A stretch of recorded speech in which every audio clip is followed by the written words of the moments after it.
Thank you very much. Thank you very, very much. Wow. And thank you, Dana. Thank you, Kid Rock, sometimes referred to as Bob. And thank you, Lee, right from the beginning. Thank you very much. What a talent. What a beautiful, beautiful soul. Thank you. Friends, delegates, and fellow citizens, I stand before you this evening with a message of confidence, strength, and hope. 4 months from now, we will have an incredible victory, and we will begin the 4 greatest years in the history of our country. Together, we will launch a new era of safety, prosperity, and freedom for citizens of every race, religion, color, and creed. The discord and division in our society must be healed. We must heal it quickly. As Americans, we are bound together by a single fate and a shared destiny. We rise together or we fall apart. I am running to be president for all of America, not half of America, because there is no victory in winning for half of America. So tonight, with faith and devotion, I proudly accept your nomination for President of the United States. Thank you.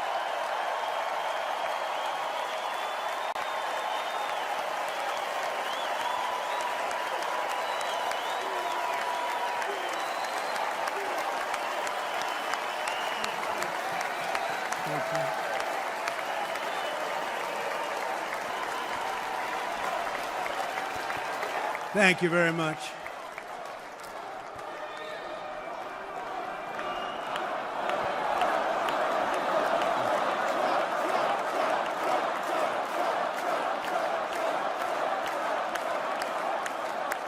Thank you very much. And we will do it right. We're going to do it right. Let me begin this evening by expressing my gratitude to the American people for your outpouring of love and support following the assassination attempt at my rally on Saturday.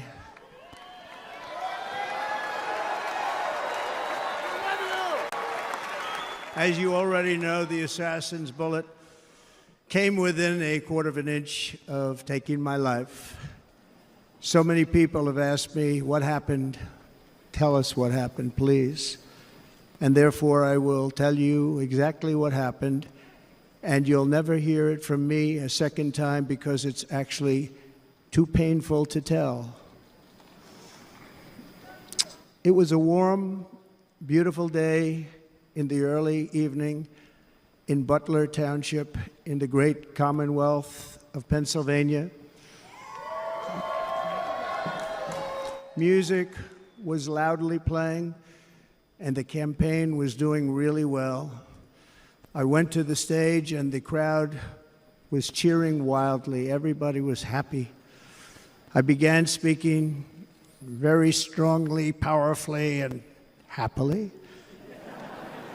because I was discussing the great job my administration did on immigration at the southern border. We were very proud of it.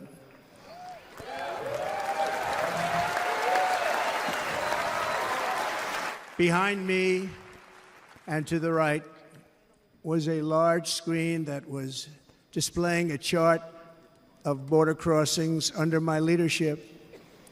The numbers were absolutely amazing.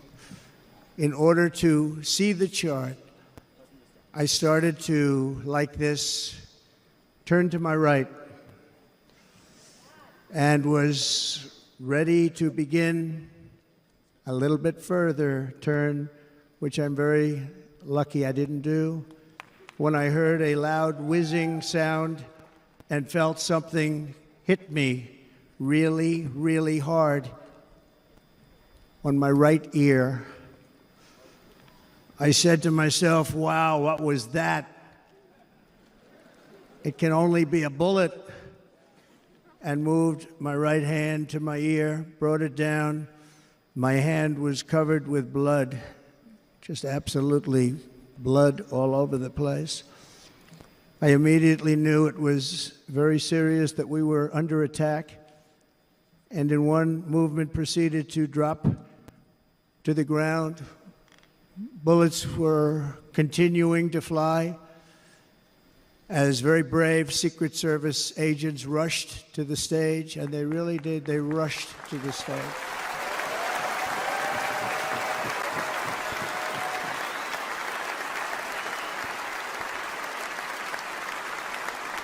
These are great people at great risk, I will tell you, and pounced on top of me so that I would be protected.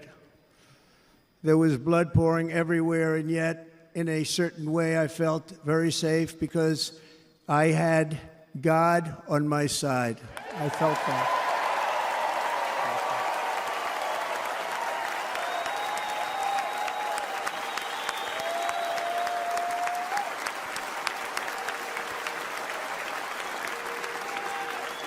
The amazing thing is that prior to the shot, if I had not moved my head at that very last instant, the assassin's bullet would have perfectly hit its mark, and I would not be here tonight. We would not be together.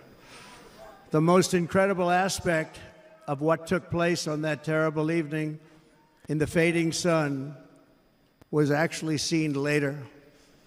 In almost all cases, as you probably know, and when even a single bullet is fired, just a single bullet, and we had many bullets that were being fired, crowds run for the exits or stampede, but not in this case. It's very unusual.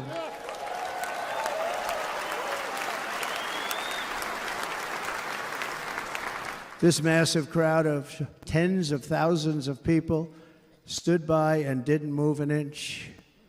In fact, many of them bravely but automatically stood up looking for where the sniper would be. They knew immediately it was a sniper, and then began pointing at him. You can see that if you look at the group behind me. That was just a small group compared to what was in front. Nobody ran, and by not stampeding, many lives were saved. But that isn't the reason that they didn't move. The reason is that they knew I was in very serious trouble. They saw it. They saw me go down. They saw the blood and thought, actually most did, that I was dead. They knew it was a shot to the head. They saw the blood. And there's an interesting statistic. The ears are the bloodiest part. If something happens with the ears, they bleed more than any other part of the body. For whatever reason, the doctors told me that. I said, why is there so much blood? He said, it's the ears. They bleed more. So we learned something, but they just, this beautiful crowd, they didn't want to leave me. They knew I was in trouble. They didn't want to leave me. And you can see that love written all over their faces. Incredible people. They're incredible people. Bullets were flying over us, yet I felt serene. But now the Secret Service agents were putting themselves in peril. They were in very dangerous territory. Bullets were flying right over them, missing them by a very small amount of inches. And then it all stopped. Our Secret Service sniper, from a much greater distance and with only one bullet used, took the assassin's life, took him out.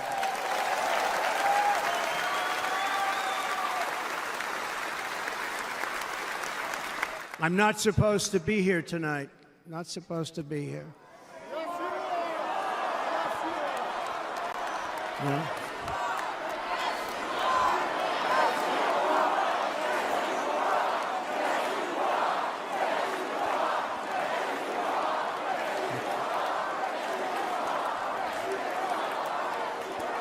Thank you. But I'm not.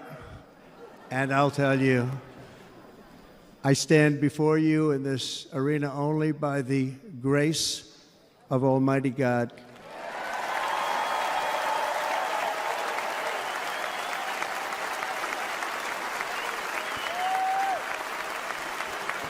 In watching the reports over the last few days, many people say it was a providential moment.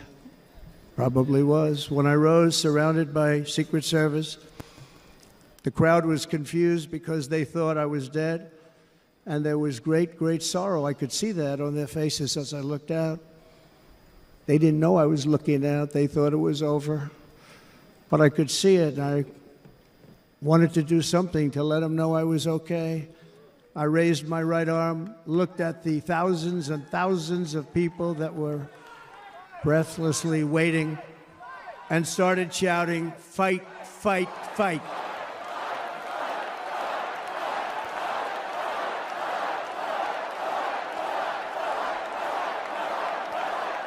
Thank you. Once my clenched fist went up, and it was high into the air. You've all seen that. The crowd realized I was okay and roared with pride for our country like no crowd I have ever heard before. Never heard anything like it. For the rest of my life, I will be grateful for the love shown by that giant audience of patriots that stood bravely on that fateful evening in Pennsylvania. Tragically, the shooter claimed the life of one of our fellow Americans, Corey, comparator, unbelievable person, everybody tells me. Unbelievable. And seriously wounded, two other great warriors, spoke to them today, David Dutch and James Copenhaver, two great people. I also spoke to all three families of these tremendous people. Our love and prayers are with them, and always will be. We're never going to forget them. They came for a great rally. They were serious Trumpsters, I want to tell you. They were serious Trumpsters, and still are. But Corey, unfortunately, we have to use the past tense. He was incredible. He was a highly respected former fire chief, respected by everybody. Was accompanied by his wife, Helen, incredible woman. I spoke to her today, devastated, and two precious daughters. He lost his life selflessly acting as a human shield to protect them from flying bullets. He went right over the top of them and was hit. What a fine man he was.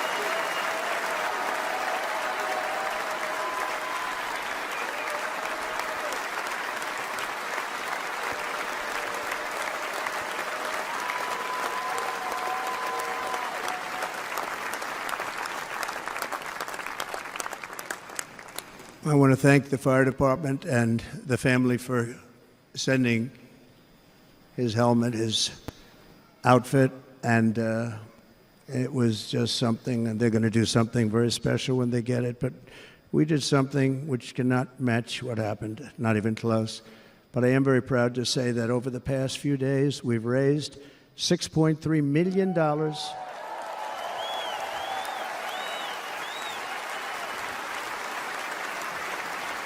for the families of David, James, and Corey, including from a friend of mine just called up. He sent me a check right here. I just got it. $1 million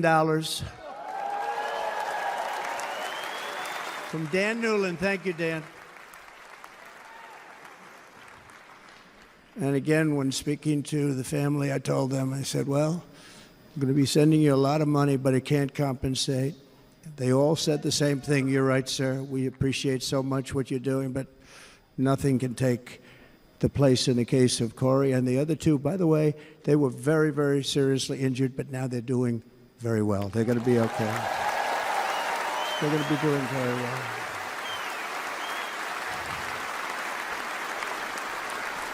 They're warriors. So now I ask that we observe a moment of silence in honor of our friend Corey.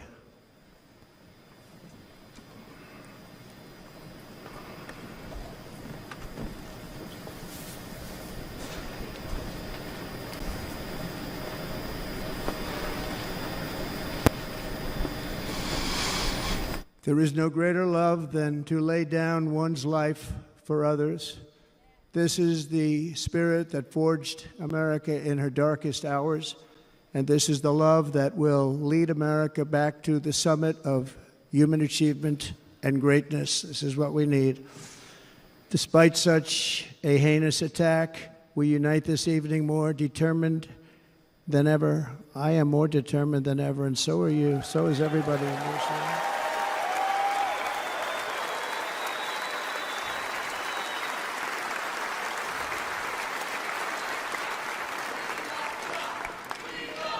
Thank you. Thank you very much.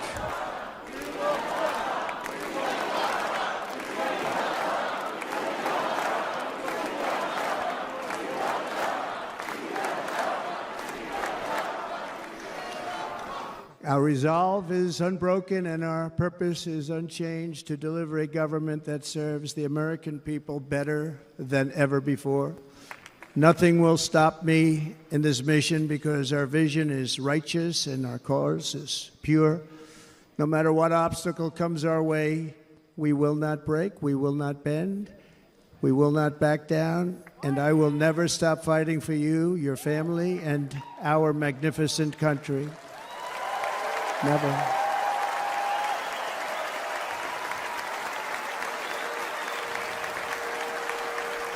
And everything I have to give with all of the energy and fight in my heart and soul, I pledge to our nation tonight. Thank you very much. I pledge that to our nation.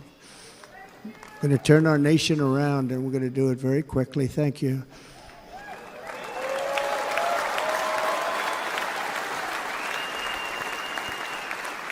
This election should be about the issues facing our country and how to make America successful, safe, free, and great again.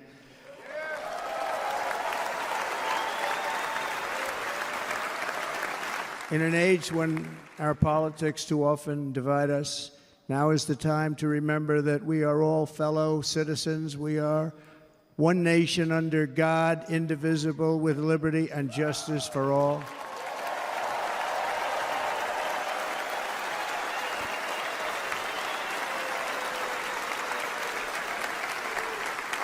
And we must not criminalize dissent or demonize political disagreement, which is what's been happening in our country lately at a level that nobody has ever seen before.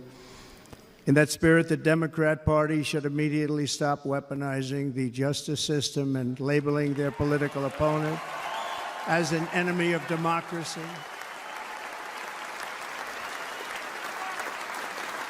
Especially since that is not true. In fact, I am the one saving democracy for the people of our country.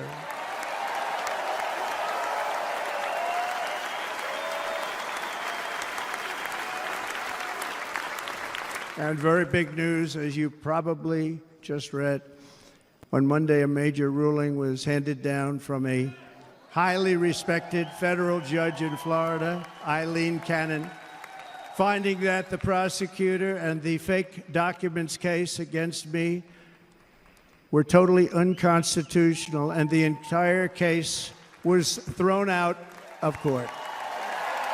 With all of that publicity, thrown out of court.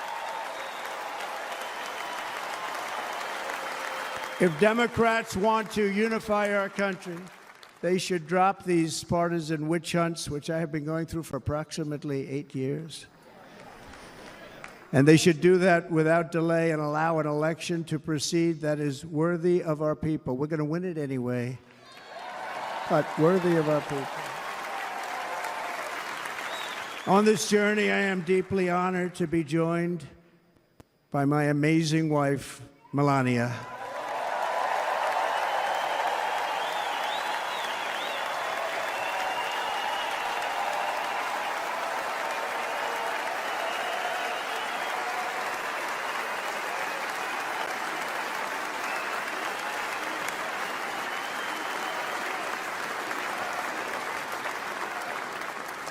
And Melania, thank you very much. You also did something really beautiful, a letter to America calling for national unity, and it really took the Republican Party by surprise. I will tell you, it was beautiful. In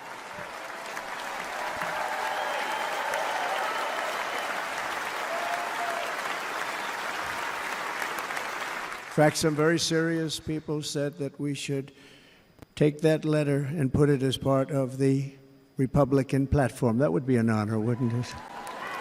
Right, Mr. Congressman?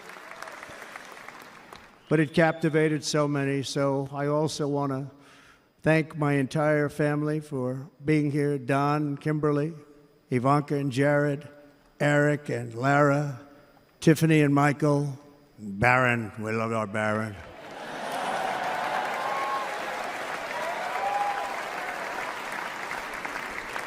And of course, my 10 wonderful grandchildren. You saw a few of them up there on my lap before.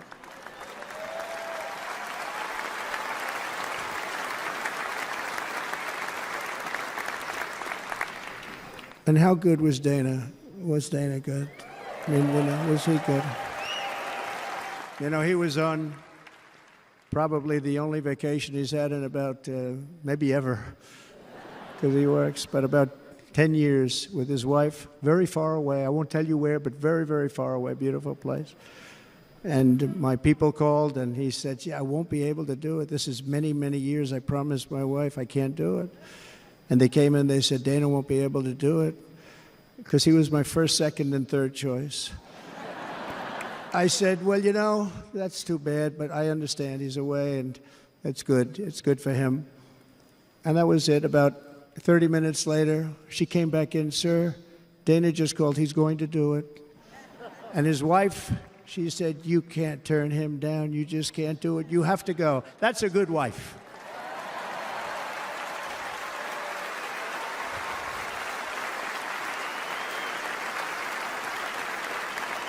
So he got on a plane, he got here a little while ago, now he's going to get on the plane in a little while and he's going to go back home to his wife. But they're great, and I just want to thank her and him and their whole family, because that's not easy. And Kid Rock, same thing. Called, he said,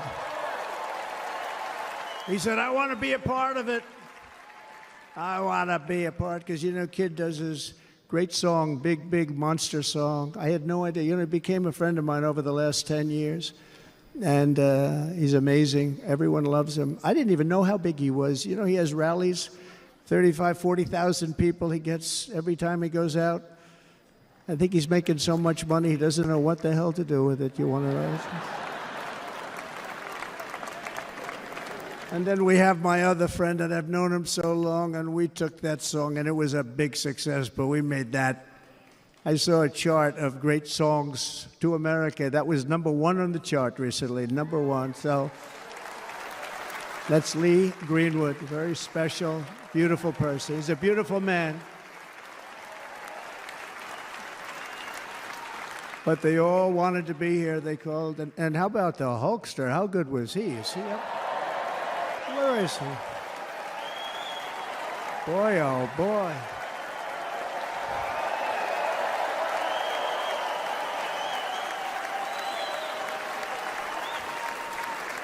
They may call that entertainment. I know about entertainment, but when he used to lift a 350-pound man over his shoulders and then bench press him 2 rows into the audience, I say maybe entertainment, but he is one strong son of a gun. I will tell you, I watched it many times.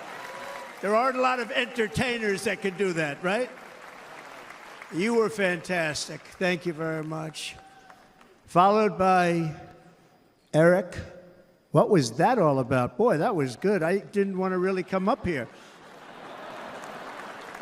But he was so great, and he's such a good young man. He went through a lot of trouble, and Don last night was incredible. They went through so much trouble. They got subpoenaed more than any people probably in the history of the United States. Every week they get another subpoena from the Democrats, crazy Nancy Pelosi, the whole thing, just boom, boom, boom. They've got to stop that because they're destroying our country. We have to work on making America great again, not on beating people. And we won. We beat them and all. We beat them on the impeachments. We beat them on indictments. We beat them. But the time that you have to spend, if they would devote that genius to helping our country, we'd have a much stronger and better country.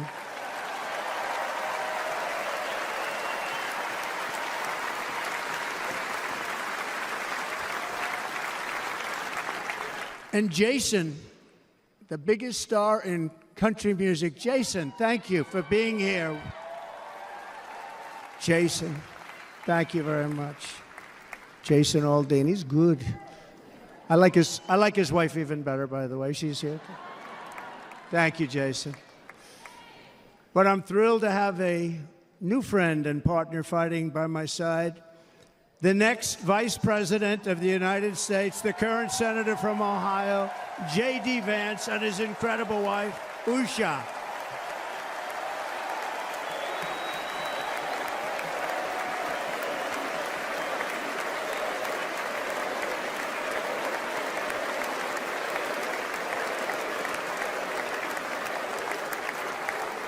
He's going to be a great Vice President. He's going to be great. He'll be with this country and with this movement, greatest movement in the history of our country, Make America Great Again. When they criticize it, they say, we're going to try and stop MAGA. I said, MAGA is Make America Great Again. What are you going to stop? There's nothing to stop. Then they say, oh, that's right. It's very tough to fight it. And all of the people that did try and fight it have failed. But he's going to be with us for a long time, and it was an honor to select him. Great, great student at Yale. His wife was a great student at Yale. They met at Yale. These are two smart people. So, J.D., you're going to be doing this for a long time. Enjoy the ride.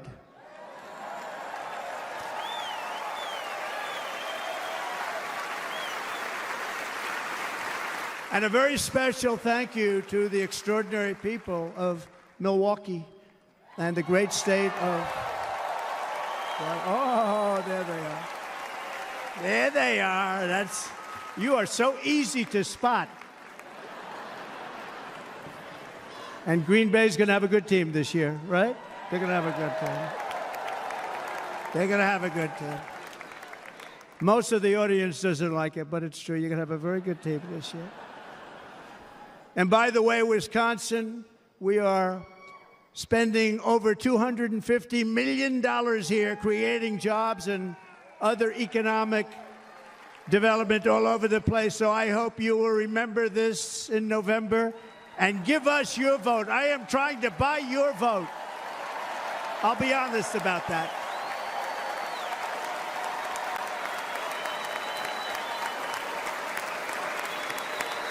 And I promise we will make Wisconsin great again. We're going to make it. Thank you, Mr. Governor. Thank you very much. Thank you. I'm here tonight to lay out a vision for the whole nation.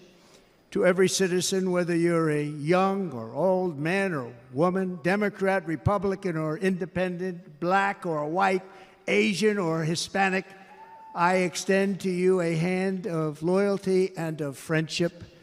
Together we will lead America to new heights of greatness like the world has never seen before. We were right there in the first term.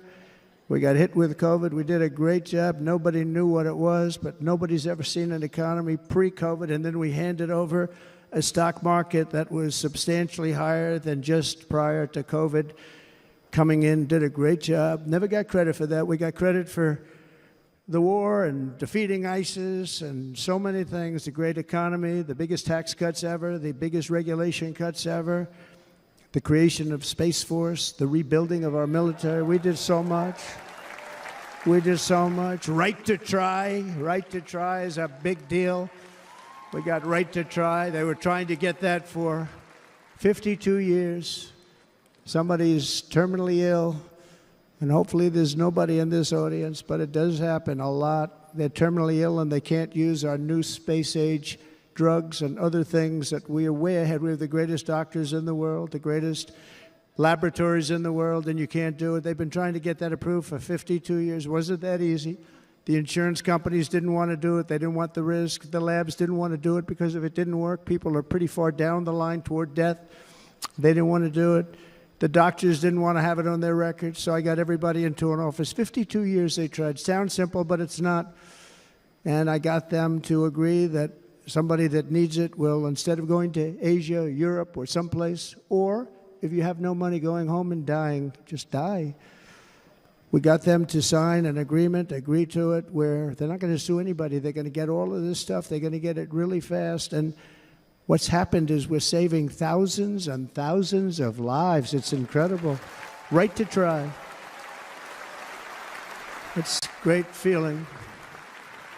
Under our leadership, the United States will be respected again.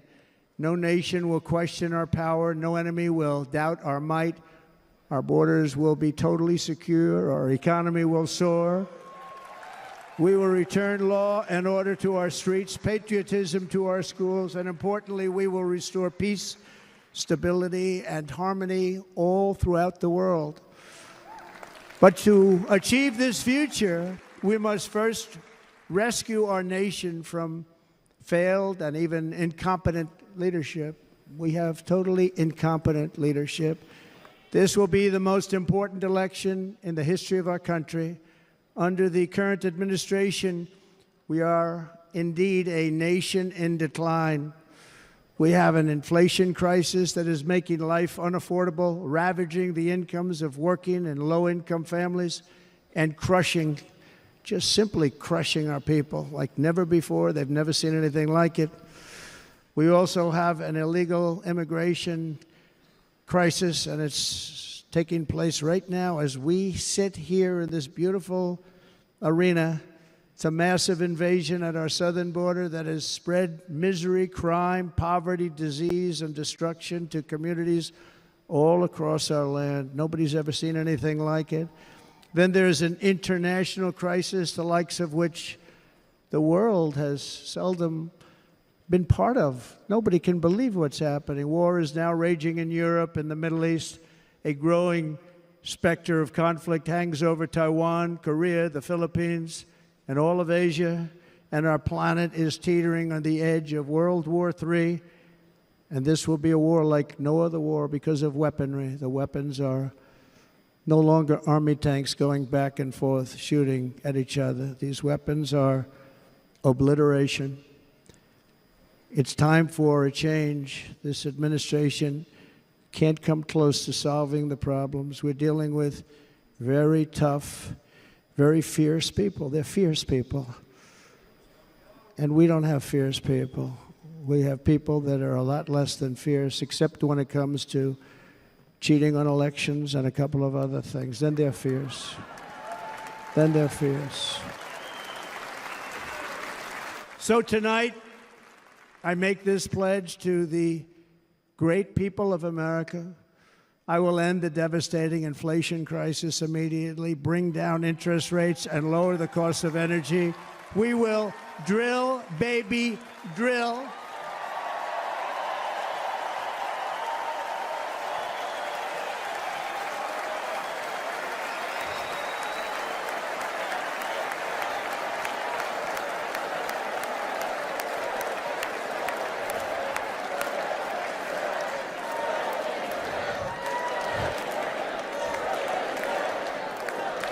Can you believe what they're doing? But by doing that, we will lead a large-scale decline in prices. Prices will start to come down. Energy raised it. They took our energy policies and destroyed them. Then they immediately went back to them, but by that time, So much was lost. But we will do it at levels that nobody's ever seen before. And we'll end lots of different things. We'll start paying off debt and start lowering taxes even further. We gave you the largest tax cut. We'll do it more. You know, people don't realize I brought taxes way down, way down, and yet we took in more revenues the following year than we did when the tax rate was much higher. Most people said, how did you do that? Because it was incentive. Everybody was coming to the country. They were bringing back billions and billions of dollars into our country. The companies made it impossible to bring it back. The tax rate was too high, and the legal complications were far too great. I changed both of them, and hundreds of billions of dollars by Apple and so many other companies were brought back into our nation, and we had an economy the likes of which no nation had ever seen. China, we were beating them at levels that were incredible. And they know it. They know it. We'll do it again, but we'll do it even better. I will end the illegal immigration crisis by closing our border and finishing the wall, most of which I've already built.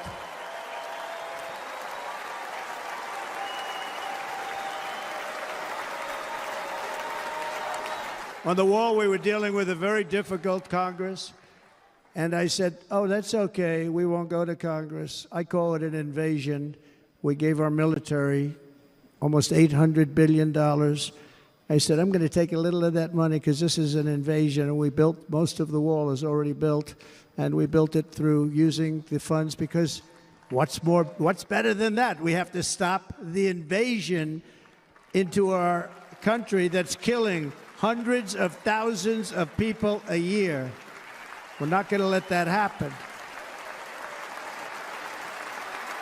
I will end every single international crisis that the current administration has created, including the horrible war with Russia and Ukraine, which would have never happened if I was president, and the war caused by the attack on Israel, which would have never happened if I was president. Iran was broke. Iran had no money. Now Iran has $250 billion. They made it all over the last 2.5 years. They were broke. I watched the other day on a show called Assassination. Has anyone seen it?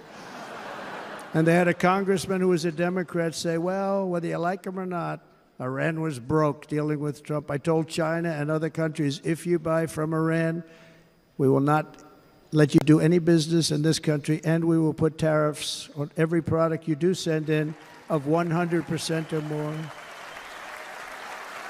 And they said to me, well, I think that's about it. They weren't going to buy any oil. And they were ready to make a deal. Iran was going to make a deal with us. And then we had that horrible, horrible result that we'll never let happen again.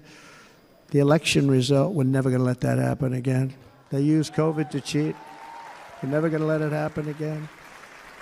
And they took off all the sanctions, and they did everything possible for Iran. And now Iran is very close to having a nuclear weapon, which would have never happened. This is a shame what this administration, the damage that this administration has done. And I say it often, if you took the 10 worst presidents in the history of the United States, think of it, the 10 worst, added them up, they will not have done the damage that Biden has done. Only going to use the term once.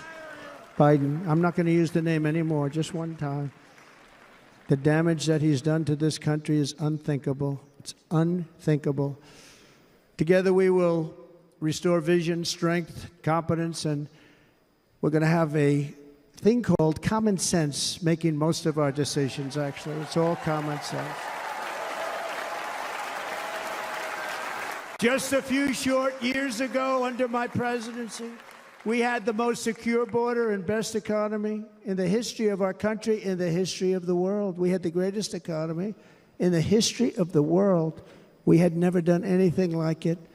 We were beating every country, including China, by leaps and bounds. Nobody had seen anything like it. We had no inflation, soaring incomes were going. Nobody can believe it. You can't believe what happened 4 years ago is happening now in reverse. And the world was at peace. Inflation has been a killer for our country. No matter what you make it doesn't matter because inflation is eating you alive. People that were putting away money, they were making great wages, the highest they've ever made, but they were putting away a lot of money. Now they are just being destroyed. They're not putting away anything. They're barely living. They're going into savings accounts. They're taking out their money to live because of inflation. Inflation, remember, it's called a country buster. You can go back to Germany from 100 years ago. You can go back to any country that suffered great inflation. We've suffered the worst inflation we've ever had. But go back and see what's happened to those countries. We've had the worst inflation we've ever had under this person. But in less than 4 years, our opponents have turned incredible success into unparalleled tragedy and failure. It's been a tremendous failure. Today, our cities are flooded with illegal aliens. Americans are being squeezed out of the labor force and their jobs are taken. And by the way, you know who's taking the jobs that are created?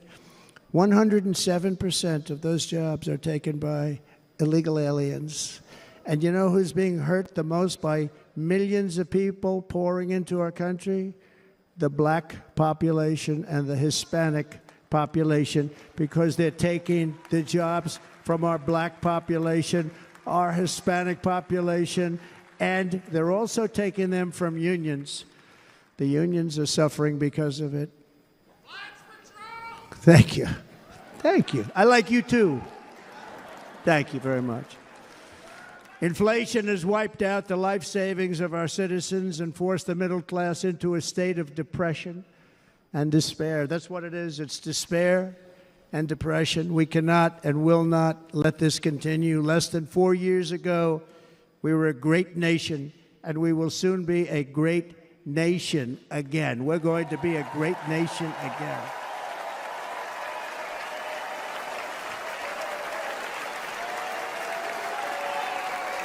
Thank you. With proper leadership, every disaster we are now enduring will be fixed, and it will be fixed very, very quickly. So tonight, whether you've supported me in the past or not, I hope you will support me in the future, because I will bring back the American dream. That's what we're going to do. You don't even hear about the American dream anymore. With great humility, I am asking you to be excited about the future of our country. Be excited. Be excited.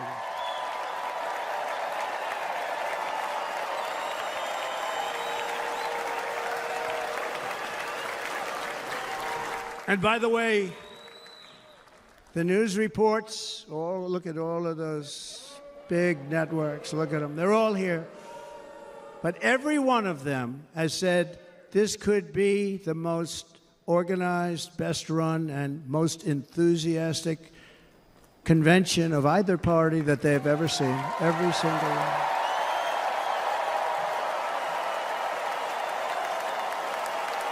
And it's true.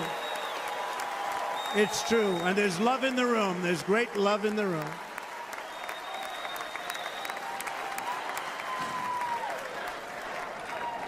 So I better finish strong. Otherwise, we'll blow it, and we can't let that happen. Now, this was great. All of the great people that spoke, and everybody hit a home run. I mean, there's not one that I can think of where I said, oh, gee, that wasn't great. Every single person. I refuse to be the only one. Don't do that to me. They're already getting ready. See, I gave them an idea. Now, this was a great convention. This was, I think we're actually going to go home and miss it. You know, usually with a first of all, look at these crowds. You'd never have this at a convention. Look at these crowds.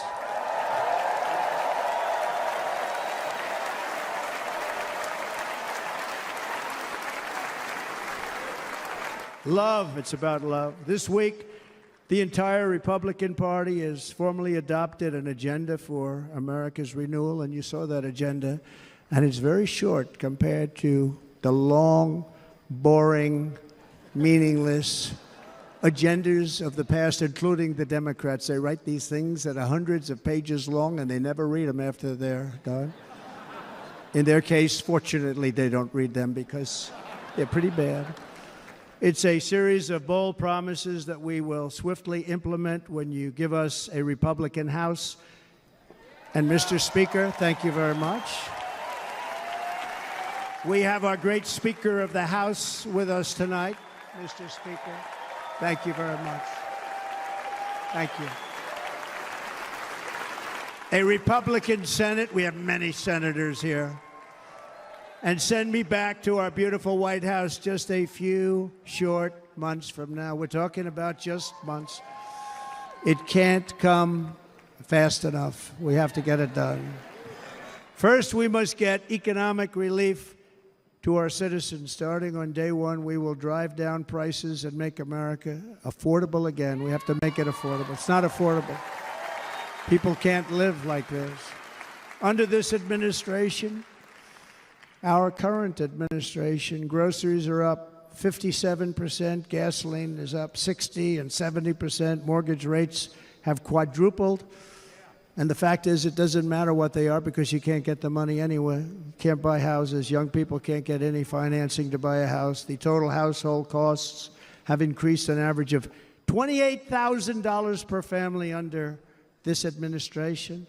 Republicans have a plan to bring down prices and bring them down very, very rapidly. By slashing energy costs, we will in turn reduce the cost of transportation, manufacturing, and all household goods. So much starts with energy. And remember, we have more liquid gold under our feet than any other country by far. We are a nation that has the opportunity to make an absolute fortune with its energy. We have it, and China doesn't. Under the Trump administration, just 3.5 years ago, we were energy independent, but soon we will actually be better than that. We will be energy dominant and supply not only ourselves, but we will supply the rest of the world with numbers that nobody has ever seen, and we will reduce our debt, $36 trillion. We will start reducing that, and we will also reduce your taxes still further. Next, and by the way, they want to raise your taxes 4 times, think of it. And all my life I grew up watching politicians. I always loved politics, I guess. I was on the other side. I'd watch and they were always talking about, we will give you a tax cut. We will give you a tax cut. My whole life I was watching, I will give you a tax cut, right, Mr. Congressman? That's all they talked about. This is the only administration that said, we're going to raise your taxes by 4 times what you're paying now, and people are supposed to vote for them? I've never heard it. You're paying too much. We're going to reduce your taxes still further. We gave you the biggest one, as I said. We're going to give you more, and it's going to lead to tremendous growth. We want growth in our country. That's what's going to pay off our debt.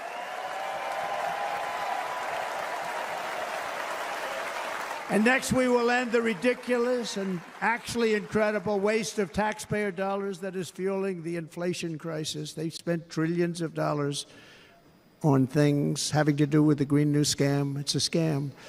And that's caused tremendous inflationary pressures in addition to the cost of energy. And all of the trillions of dollars that are sitting there not yet spent, we will redirect that money for important projects like roads, bridges, dams, and we will not allow it to be spent on meaningless green new scam ideas.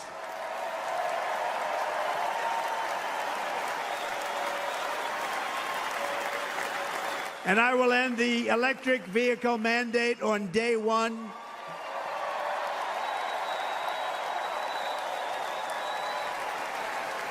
Thereby saving the U.S. auto industry from complete obliteration, which is happening right now, and saving U.S. customers thousands and thousands of dollars per car. And right now, as we speak, large factories just started, are being built across the border in Mexico. So with all the other things happening on our border, and they're being built by China to make cars and to sell them into our country. No tax, no anything. The United Auto Workers ought to be ashamed for allowing this to happen. And the leader of the United Auto Workers should be fired immediately. And every single auto worker, union and non-union, should be voting for Donald Trump, because we're going to bring back car manufacturing, and we're going to bring it back fast.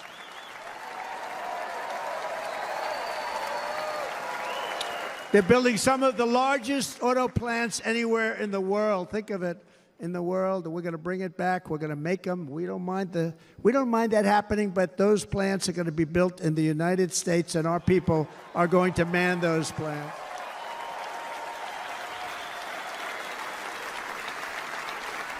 And if they don't agree with us, we'll put a tariff of approximately 100 to 200% on each car, and they will be unsellable in the United States.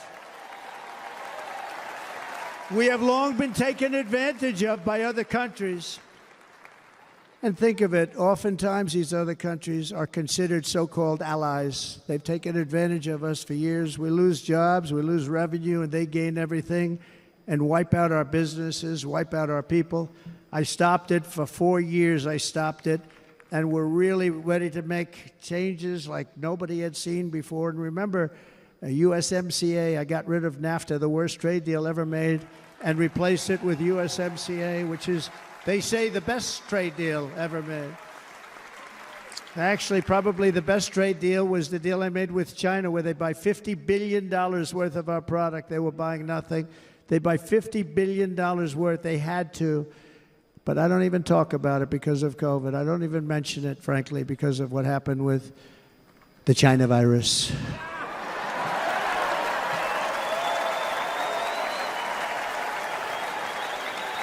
We will not let countries come in, take our jobs, and plunder our nation. They come and do that.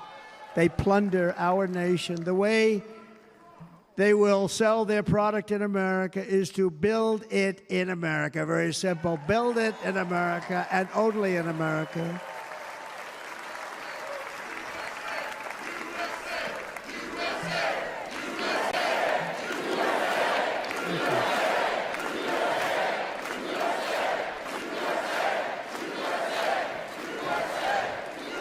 And this very simple formula, and Congress has to go along with us, and they will. This very simple formula will create massive numbers of jobs. We will take over the auto industry again, and many, many, hundreds of thousands of jobs. We lost so many jobs over the years. If you go back 20, 25 years, they've stolen, going to China and Mexico, about 68% of our auto industry manufacturing jobs. We're going to get them all back. We're going to get them all back, every one of them. At the center of our plan for economic relief are massive tax cuts for workers that include something else that's turned out to be very popular, actually. Here it's very popular, in this building and all those hotels that I saw that are so nice. I'm staying in a nice one. It's called no tax on tips. No tax on tips. No tax on tips.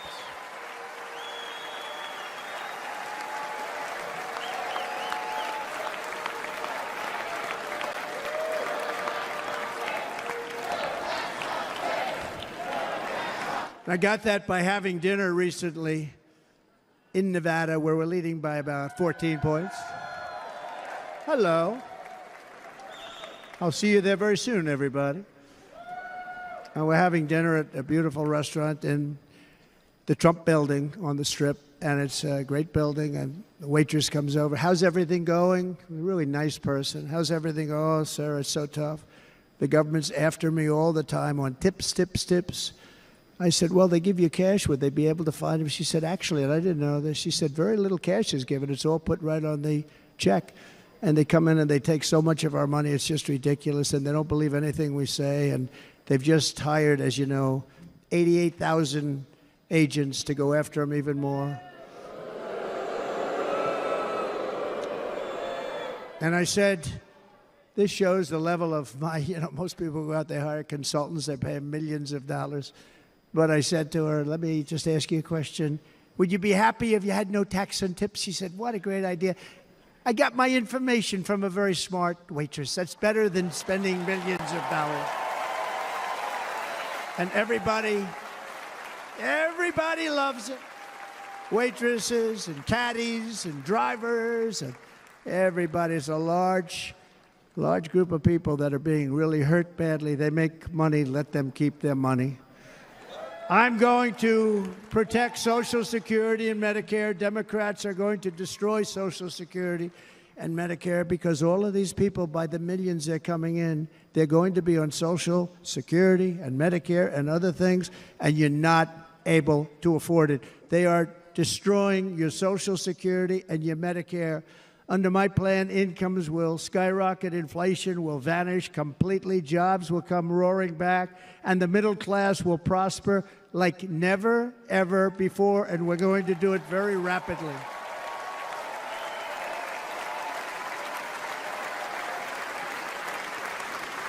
But no hope or dream we have for America can succeed unless we stop the illegal immigrant invasion, the worst that's ever been seen anywhere in the world. There's never been an invasion like this anywhere. Third world countries would fight with sticks and stones not to let this happen.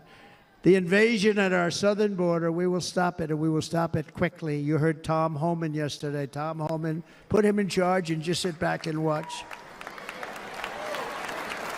Brandon Judd of Border Patrol, he's incredible. These guys, you know, they really, their job is a lot easier if they don't have to do anything, but they want to. They're patriots. Brandon Judd, Border Patrol, ICE. ICE goes out. You have to see what ICE does with MS-13. You have these are probably the worst gang, and ICE goes in there. And I know a lot of people in these rows here, and they're very tough people, but they don't want to do this job. They'll go into a pack of MS-13 killers. They're the worst, probably the worst gangs in the world.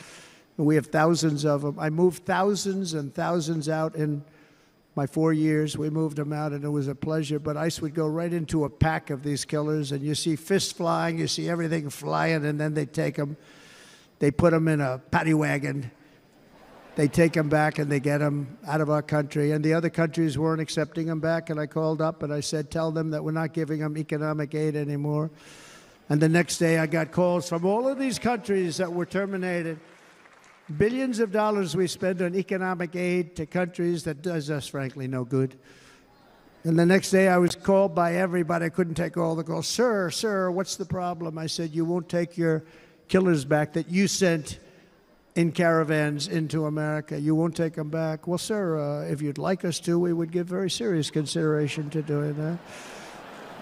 And within 24 hours, they were being taken back. For years and years, when I first came in, they said President Obama tried to get him to go back, and they wouldn't accept him. They'd put planes on the runway so you couldn't leave the plane. They'd close the road so you couldn't take the buses. They'd all have to turn back.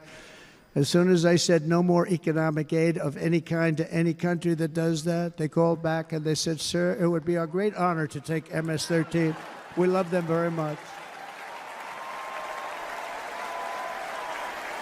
We love them very much, sir. We'll take them back. At the heart of the Republican platform is our pledge to end this border nightmare and fully restore the sacred and sovereign borders of the United States of America, and we're going to do that on day one.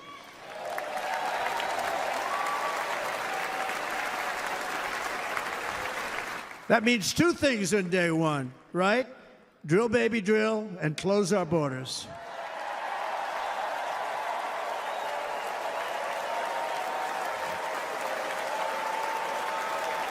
And by the way, and I think everybody as a Republican, as a patriot in this room, and most Democrats, we want people to come into our country, but they have to come into our country legally. Legally. Less than 4 years ago, I handed this administration the strongest border in American history.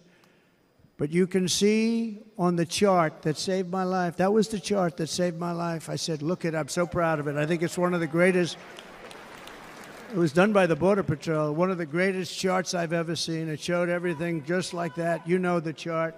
Oh, there it is. That's pretty good. Wow.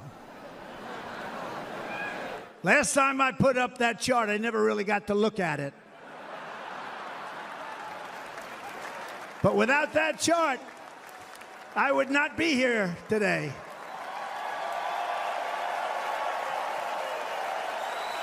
Never got to look at it.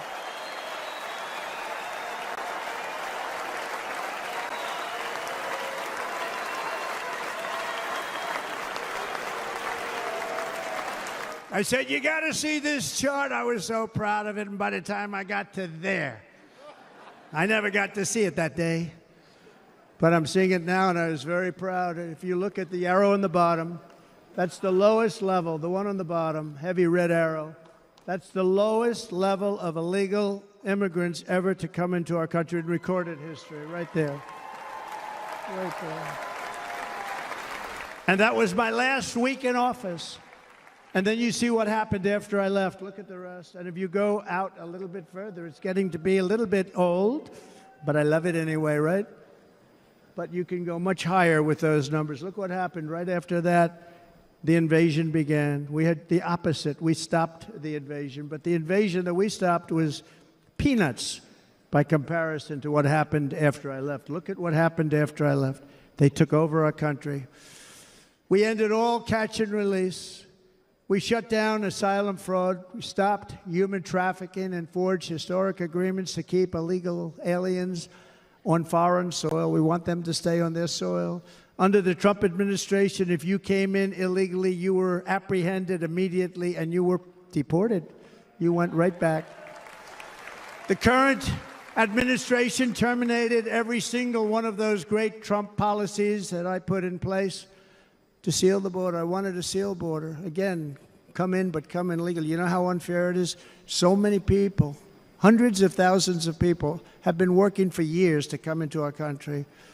And now they see these people pour into our country at levels that are unprecedented, so unfair. And we're not going to do it. We're not going to stand for it. They suspended wall construction, ended remain in Mexico. We had a policy, remain in Mexico. You think that was easy to get from the Mexican government? But I said, you must give it to us. If you don't give it to us, there will be repercussions. And they gave it to us, but not easy. Canceled our Safe Third agreements. Demolished Title 42, implemented nationwide catch and release. That's catch and release, where we catch them and release them into our country. We catch them and release them into Mexico. There's a slight difference. And took 93, this is the previous administration, 93 executive actions to throw open our border to the world. The entire world is pouring into our country because of this very foolish administration. The greatest invasion in history is taking place right here in our country. They are coming in from every corner of the earth, not just from South America, but from Africa, Asia, the Middle East. They're coming from everywhere. They're coming at levels that we've never seen before. It is an invasion indeed, and this administration does absolutely nothing to stop them. They're coming from prisons. They're coming from jails. They're coming from mental institutions and insane asylums. You know, the press is always on me because I say this. Has anyone seen Silence of the Lambs? The late, great Hannibal Lecter. He'd love to have you for dinner. That's insane asylums. They're emptying out their insane asylums. And terrorists are coming in at numbers that we've never seen before. Bad things are going to happen. Meanwhile, our crime rate is going up, while crime statistics all over the world are going down, because they're taking their criminals and they're putting them into our country. A certain country, and I happen to like the president of that country very much, but he's been getting great publicity because he's a wonderful shepherd of the country. He says how well the country's doing because their crime rate is down. And he said he's training all of these rough people. They're rough. He's training them. And I've been reading about this for 2 years. I think, oh, that's wonderful. Let's take a look at it. But then I realized he's not training them. He's sending all of his criminals, his drug dealers, his people that are in jails, he's sending them all to the United States. And he's different in that he doesn't say that. He's trying to convince everybody what a wonderful job he does in running the country. Well, he doesn't do a wonderful job. And by the way, if I ran one of the countries, many countries from all over, I would be worse than any of them. I would have had the place totally emptied out already.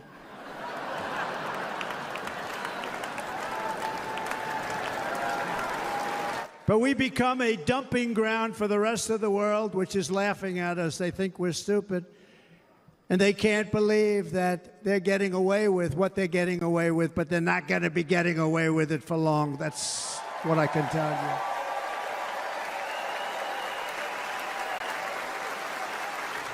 you. In Venezuela, Caracas, high crime. Caracas, Venezuela, really a dangerous place, but not anymore. Because in Venezuela, crime is down 72%. In fact, if they would ever win this election, I hate to even say that, we will have our next Republican convention in Venezuela because it will be safe. Our cities will be so unsafe, we will not be able to have it there. In El Salvador, murders are down by 70%. Why are they down? Now, he would have you convinced that because he's trained murderers to be wonderful people. No.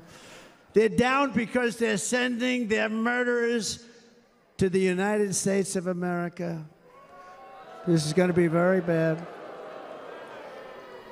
And bad things are going to happen, and you're seeing it happen all the time. That's why, to keep our families safe, the Republican platform promises to launch the largest deportation operation in the history of our country. Even larger than that of President Dwight D. Eisenhower from many years ago. You know, he was a moderate, but he believed very strongly in borders. He had the largest deportation operation we've ever had. Just recently, I spoke to the grieving mother of Jocelyn Nungary, a wonderful woman, a precious 12-year-old girl from Houston who last month was tied up, assaulted, and strangled to death after walking to the convenience store just a block away from her house. Her body was dumped near the side of the road in a shallow creek, found by some onlookers who couldn't believe what they had witnessed. Charged with Jocelyn's heinous murder are 2 illegal aliens from Venezuela who came across our border, were in custody, and were then released into the country by this horrible, horrible administration that we have right now. I also met recently with the heartbroken mother and sister of Rachel Morin. Rachel was a 37-year-old mom of 5 beautiful children who was brutally raped and murdered while out on a run. She wanted to keep herself in good shape. It was very important to her. She was murdered. The monster responsible first killed another woman in El Salvador before he was led into America by the White House. This White House let them in. He then attacked a 9-year-old girl and her mother in a home invasion in Los Angeles before murdering Rachel in Maryland. Traveled all throughout the country, doing tremendous damage. Rachel's mother will never be the same. I spent time with her. She will never be the same. I've also met with the wonderful family of Laken Riley, the brilliant 22-year-old nursing student. She was so proud of being first in her class, who was out for a jog on the campus of the University of Georgia when she was assaulted, beaten, and horrifically killed. Yet another American life was stolen by a criminal alien set free by this administration. And these were incredible people we're talking about. These were incredible people who died. Tonight, America, this is my vow. I will not let these killers and criminals into our country.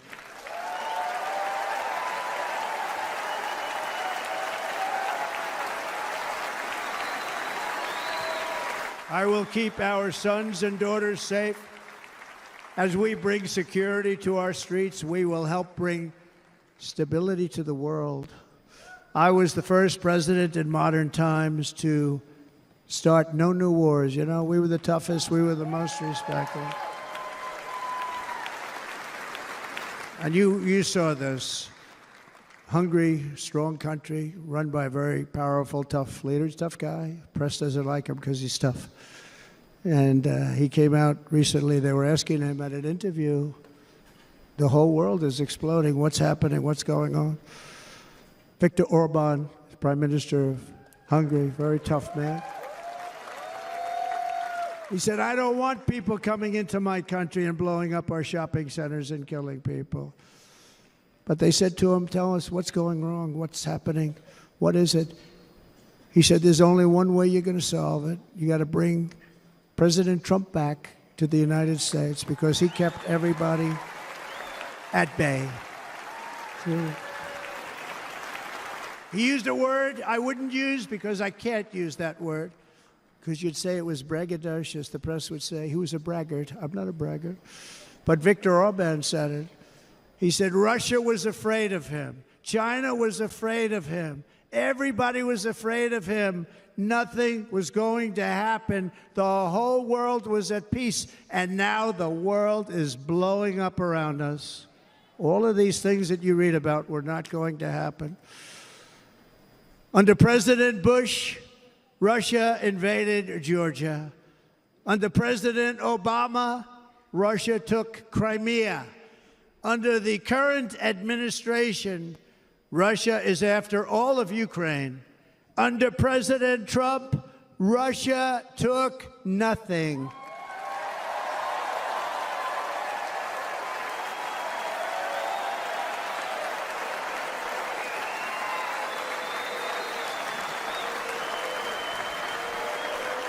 We defeated 100% of ISIS in Syria and Iraq, something that was said to take 5 years, sir. It'll take 5 years, sir. We did it in a matter of a couple of months. We have a great military. Our military is not woke. It's just some of the fools on top that are woke.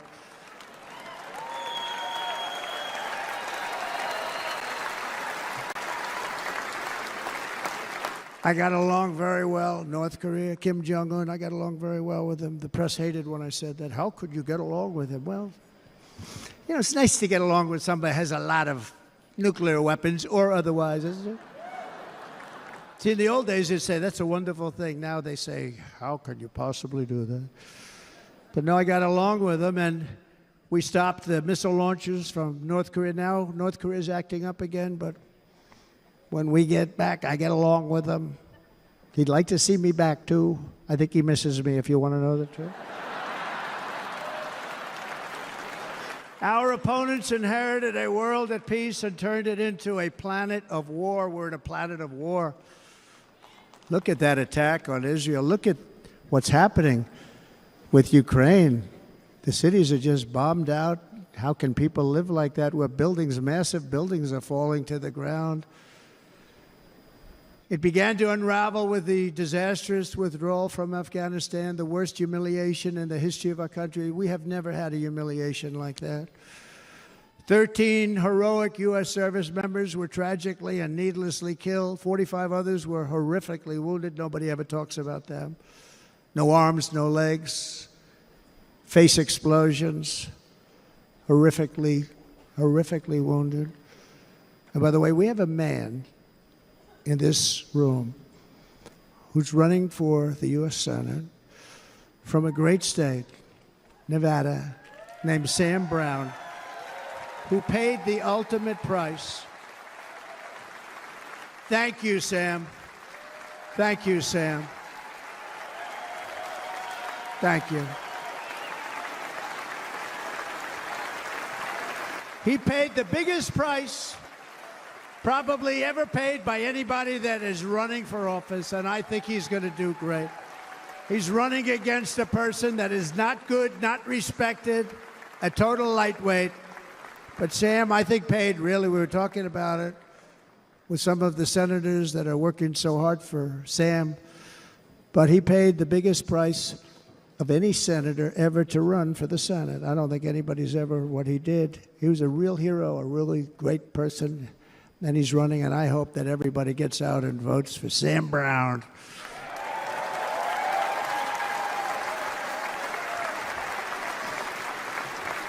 And we also left behind $85 billion worth of military equipment, along with many American citizens were left behind.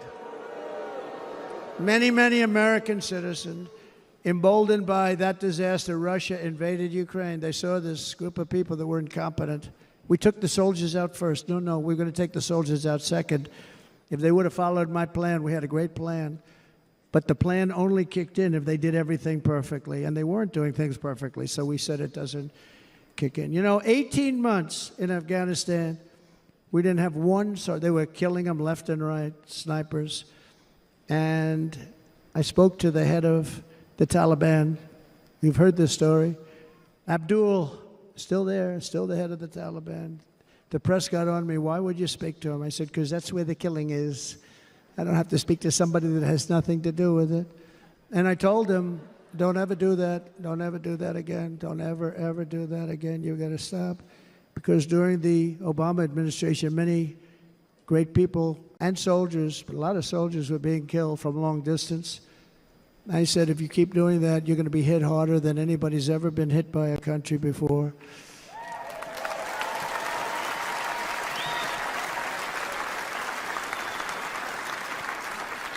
And he said, I understand, Your Excellency. He called me Your Excellency. I wonder if he calls the other guy Your Excellency. I doubt it. The other guy gave him everything. I mean, what kind of a deal was that? He walked out, gave him everything. Do you know that right now Afghanistan is one of the largest sellers of weapons in the world? They're selling the brand new, beautiful weapons that we gave them. But think of it, he actually said to me, but why do you show me a picture of my home? I said, you'll have to ask your people or one of your wives. But he could figure it out. And for 18 months, we had not one attack on an American soldier by the Taliban. 18 months.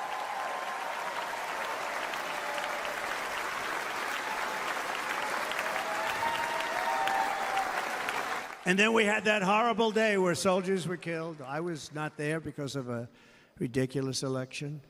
But we had that horrible attack. And they also gave up Bagram, one of the biggest bases anywhere in the world, air bases anywhere in the world, the longest runways, most powerful, hardened, thickened runways. We gave it up. And I liked it not because of Afghanistan. I liked it because of China. It's 1 hour away from where China makes their nuclear weapons. And you know who has it now? China has it now. We were keeping that. And now China is likewise circling Taiwan, and Russian warships and nuclear submarines are operating 60 miles off the coast in Cuba. Do you know that? No, the press refuses to write about it. If that were me running this country and we had nuclear submarines in Cuba, I will tell you that headlines every day would be, what's wrong with our president? You don't even hear this. You're not hearing about this. Russia has nuclear submarines and warships 60 miles away, Mr. Congressman, from Miami, by the way, happens to be here. Correct? In Cuba. And that would not be stood for if it were somebody else. They don't want to mention it, but now maybe they will. And the entire world, I tell you this, we want our hostages back, and they better be back before I assume office, or you will be paying a very big price.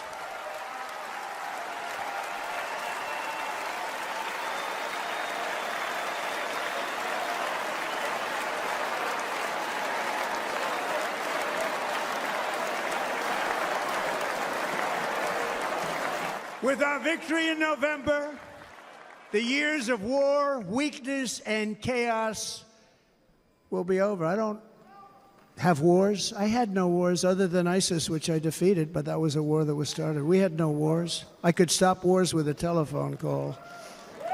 I could stop wars with just a telephone call. If properly stated, it would never start.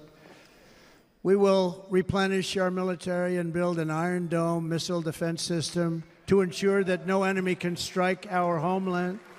And this great Iron Dome will be built entirely in the USA. We're going to build it in the USA. And Wisconsin,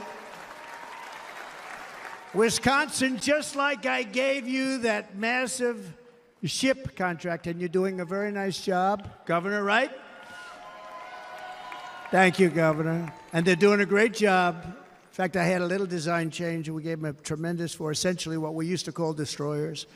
These are now the most beautiful. They look like yachts. I said, we have to take the bow, and we have to make it a little nicer and a little point at the top instead of a flat nose. And the people at the shipyard said, this guy sort of knows what he's doing. We have the most beautiful ships, right, Governor? And everybody's sitting over there. And it was a big contract that everybody wanted. I gave it to Wisconsin, but we're going to have a lot of that built right here in the state of Wisconsin and all other states. Israel has an Iron Dome. They have a missile defense system.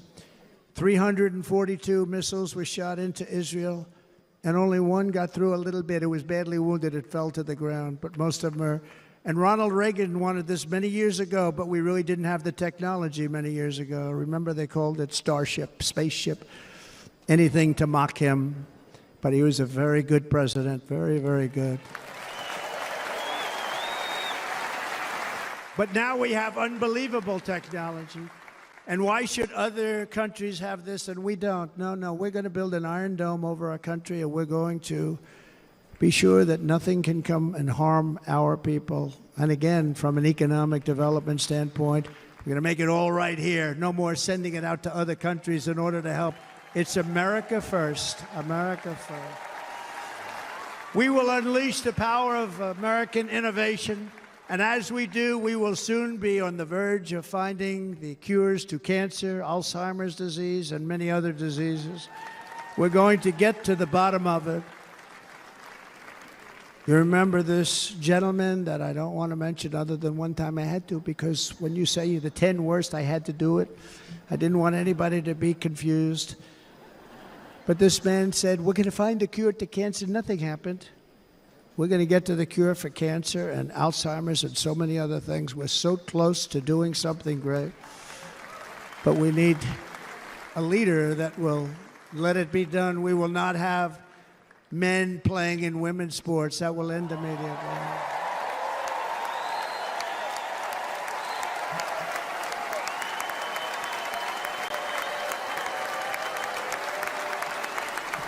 And we will restore and renovate our nation's once great cities, making them safe, clean, and beautiful again.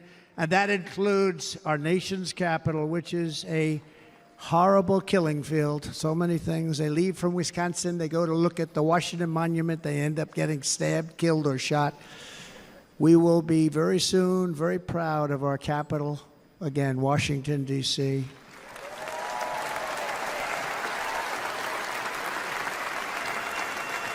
America is on the cusp of a new golden age, but we will have the courage to seize it. We're going to take it. We're going to make it a current. We're going to bring this into a golden age like never seen before. Remember this, China wants to do it. Japan wants to do it. All of these countries want to do it. We have to produce massive amounts of energy if we're going to produce the new. If you look at some of the things that have been done and some of the things that we're going to do, but AI needs literally twice the electricity that's available now in our country. Can you imagine? But instead, we're spending places where they recharge electric cars. They built 8 chargers at a certain location toward the Midwest. 8 chargers for $9 billion. Think of them as a tank for filling up your gas. Think of it. They spent $9 billion on 8 chargers, 3 of which didn't work. And if you were going to do this all over our country, this crazy electric mandate, if you're going to do this all, and by the way, I'm all for electric. They have their application. But if somebody wants to buy a gas-powered car, gasoline-powered car, or a hybrid, they're going to be able to do it. And we're going to make that change on day 1.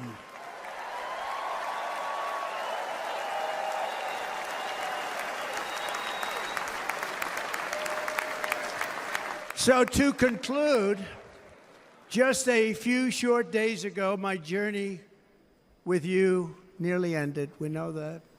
And yet, here we are tonight, all gathered together, talking about the future, promise, and a total renewal of a thing we love very much. It's called America.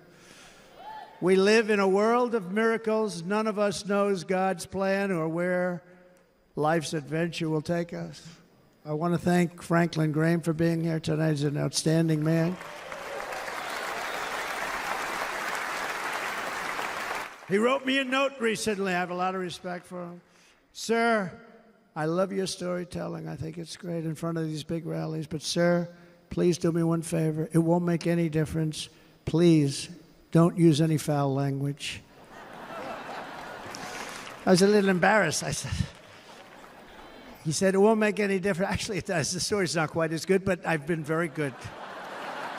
The story is not quite as good, to be honest. I've got to have a little talk with Franklin, but he was great. He's a great gentleman. His father was so incredible, Billy Graham.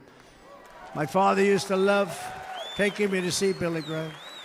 My father would take me to see Billy Graham at Yankee Stadium.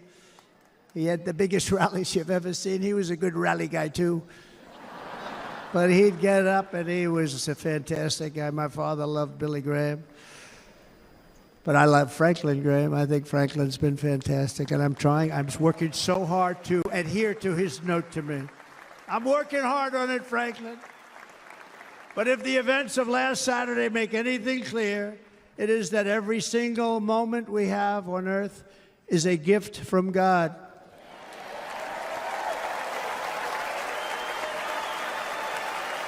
We have to make the most of every day for the people and for the country that we love. The attacker in Pennsylvania wanted to stop our movement, but the truth is the movement has never been about me. It has always been about you. It's your movement. It's the biggest movement in the history of our country by far. Can't be stopped. It can't be stopped. It has always been about the hardworking, patriotic citizens of America. For too long, our nation has settled for too little. We settled for too little. We've given everything to other nations, to other people. You have been told to lower your expectations and to accept less for your families. I am here tonight with the opposite message. Your expectations are not big enough. They're not big enough. It is time to start expecting and demanding the best leadership in the world, leadership that is bold, dynamic, relentless, and fearless. We can do that. We are Americans. Ambition is our heritage. Greatness is our birthright. But as long as our energies are spent fighting each other, our destiny will remain out of reach, and that's not acceptable. We must instead take that energy and use it to realize our country's true potential and write our own thrilling chapter of the American story. We can do it together. We will unite. We are going to come together, and success will bring us together.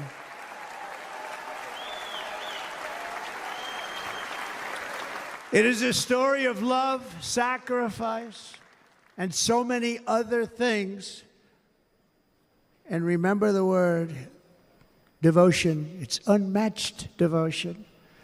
Our American ancestors crossed the Delaware, survived the icy winter at Valley Forge, and defeated a mighty empire to establish our cherished republic. They fought so hard, they lost so many.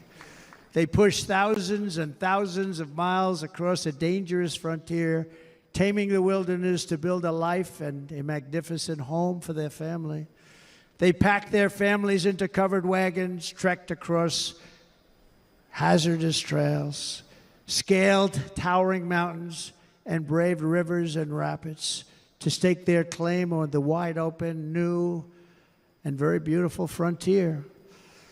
When our way of life was threatened, American patriots marched onto the battlefield, raced into enemy strongholds, and stared down death and stared down those enemies to keep alive the flame of freedom. At Yorktown, Gettysburg, and Midway, they joined the roll call of immortal heroes. So many just so many heroes, so many great, great people. And we have to cherish those people. We can't forget those people. We have to cherish those people.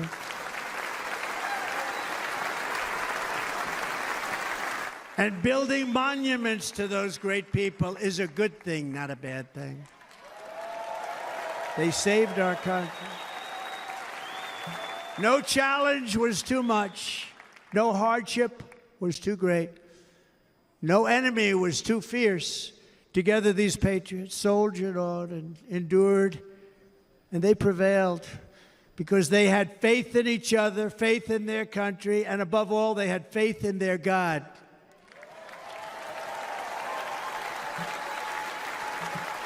Just like our ancestors, we must now come together, rise above past differences. Any disagreements have to be put aside and go forward, united as one people, one nation, pledging allegiance to one great, beautiful, I think it's so beautiful, American flag. Tonight I ask for your partnership, for your support, and I am humbly asking for your vote. I want your vote. It's going to make our country great again. Every day I will strive to honor the trust you have placed in me, and I will never, ever let you down. I promise that. I will never let you down. To all of the forgotten men and women who have been neglected, abandoned, and left behind, you will be forgotten no longer. We will press forward, and together we will win, win, win.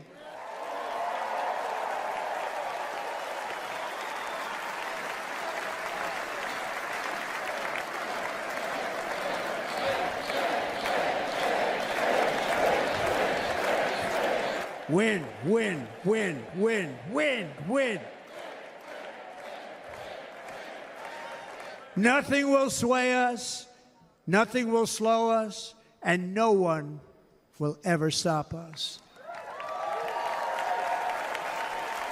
No matter what dangers come our way, no matter what obstacles lie in our path, we will keep striving toward our shared and glorious destiny, and we will not fail. We will not fail. Together, we will save this country. We will restore the republic, and we will usher in the rich and wonderful tomorrows that our people so truly deserve. America's future will be bigger, better, bolder, brighter, happier, stronger, freer, greater, and more united than ever before.